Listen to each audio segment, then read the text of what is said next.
That's right. We're a group of inbred international banking families intermarried with royalty, cold-bloodedly play three-dimensional chess, a global game of risk for entire nations, where hundreds of millions of people represent nothing more than pawns on a board.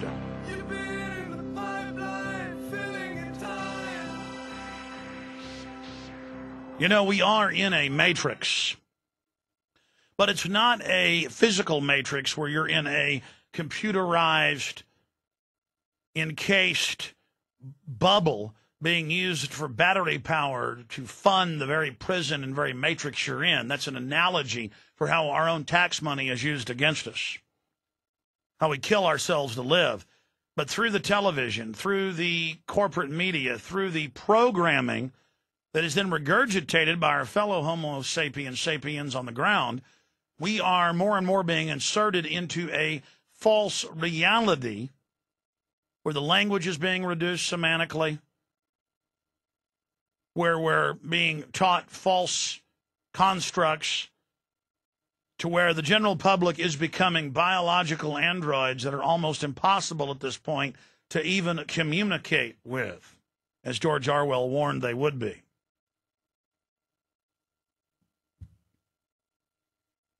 Or as Edward Bernays said that they would render us like sheep rebelling against the practice of eating mutton, which is young, juvenile sheep. Okay, here's the deal. I don't know if they're going to start World War III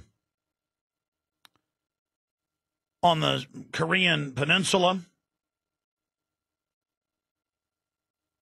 in the central eastern part of Asia. I don't know if they're going to start World War III between Pakistan, India, and China. I don't know if they're going to launch another 888 like they did with NATO, the United States, and Israel on record launching a sneak attack on Russia and having such incredible disdain for the American people that they told us Russia had snuck attack, and most Americans still believe that, though they didn't think the Brits were that stupid. They admitted on the news the United States had snuck attacked Russia, but said Russia was wrong for defending itself. I mean, they think you're mighty dumb, folks.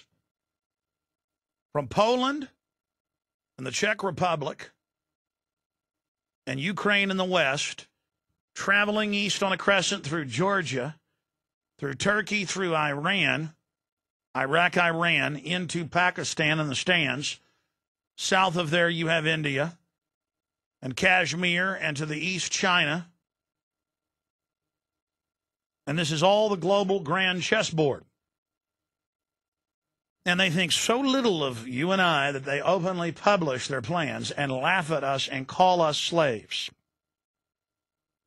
It's very funny that they can publish their plans and that the public doesn't care. But they'll sure read an owner's manual for their car, because that's part of their ego.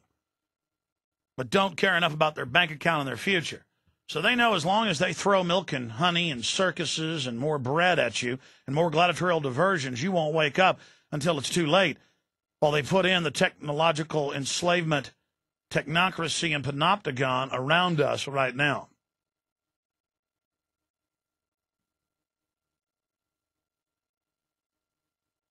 But it's always more sophisticated than just black and white. You have the monolithic Anglo-American European power establishment that's enslaved Europe, enslaved the United States, Canada, Australia, England. We're dumbed down, we're indebted, we're controlled, we're used as slaves to fund and to fight for the global empire of the offshore banks, that while they're destroying the rest of the nation's sovereignty worldwide and getting people in debt or invading them, they're busy rendering us down to armless, legless, blind little creatures that can't resist. Like some type of weird, genetically engineered, eyeless, toothless, clawless, legless guinea pig that just has feeding tubes into his little mouth. And the ruling class are nothing but giant boa constrictors Nice analogy. That's about what it is. And we're almost rendered down to hairless, blind, little pink bloblets that are down in the warm incubating nest to be fed on by the tyrannical globalist who bragged 50 years ago. They started calling the boss Human Resource Department because we are a resource, a very cheap resource, now seen as a negative. What was the cartoon about a fictitious Eastern European communist country where the government's money actually has negative value and they've got to pay the mafia to take away the toxic crud? That's about what we're seen as. And as little blind food units to the elite, we even have learned to hate ourselves and feel like we're part of the elite. And there's a few guinea pigs that still have some dim sight and maybe half a leg to crawl around on as a rudderless flipper. And that's the police in the system, and it kind of prods around the rest of the immobilized slaves. Now, it doesn't have to be like this, but the New World Order says they're planning to start World War III with Russia and China, and they're going to use surrogates on record like Georgia and South Korea and the Taliban and Al-Qaeda that publicly work for the CIA on record. I mean, the Pakistani president went on NBC a month ago and said, "You're saying we're helping Al-Qaeda? How dare you? You founded Al-Qaeda and the Taliban to attack the Russians." Yeah, they started it with the Russians in '79. And you're using them to destabilize us. How dare you say we're working with them? That government's on the verge of falling with Taliban and Al-Qaeda forces encircling their three major cities. And then when they're done, Al-Qaeda will step back as usual after doing their CIA job, and the West will pour in the tens of thousands of troops to take over the major cities, and it will become Islamic republics, as promised to the Saudi Arabians, as Iraq has now fallen to the Islamo-fascist. So will Pakistan. And there will be no longer secular TV or radio. Women will no longer be the college graduates.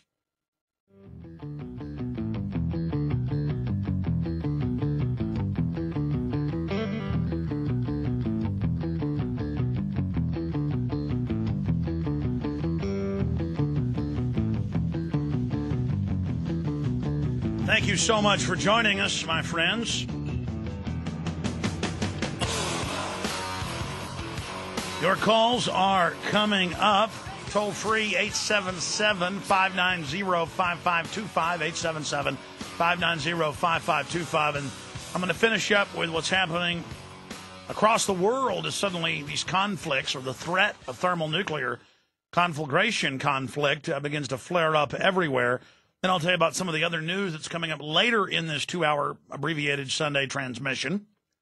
And then we'll go to your phone calls. Now, whenever we sit here and we talk about the United States or England or Germany or Russia or China, when I break down what's happening on a geopolitical level, I don't have a dog in the fight, a dog in the hunt, as they say. Most people, when they look at an issue of like Iraq and the United States, they say, well, who do I identify with? And then I will look at the issues and decide who I'm going to support,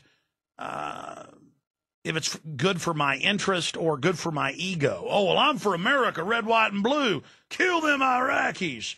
Never understanding that Saddam Hussein in 1958 was hired by the CIA on record, trained in assassination, carried out a bunch of assassinations, led forces trying to overthrow the Iraqi government. Then in '68, they made a deal with the United States to stop trying to overthrow them if they put Saddam Hussein in as deputy president, head of security. He then staged a coup in '79, launched an attack against the Ayatollah Khomeini, totally U.S. government-backed, on record. He was told to use nerve gas. He was given satellite photos and told where to spray and how to spray. And then our media says, oh, he's bad years later for using the nerve gas when the United States helped give him a lot of the nerve gas. So, see, it's hypocritical. Saddam Hussein is bad, and the people running the United States are bad. Not, well, I'm red, white, and blue, so I'm against that Saddam. Let's kill over 1 million Iraqis. Let's bring them freedom. When the truth is, it's the grand chessboard. When Iran is strong, the West goes in and funds Saddam to attack them. They kill 1.5 million Iranians in that war and 300,000 Iraqis. It goes on for 8 years. To know what's happening currently and in the future, you got to know the past.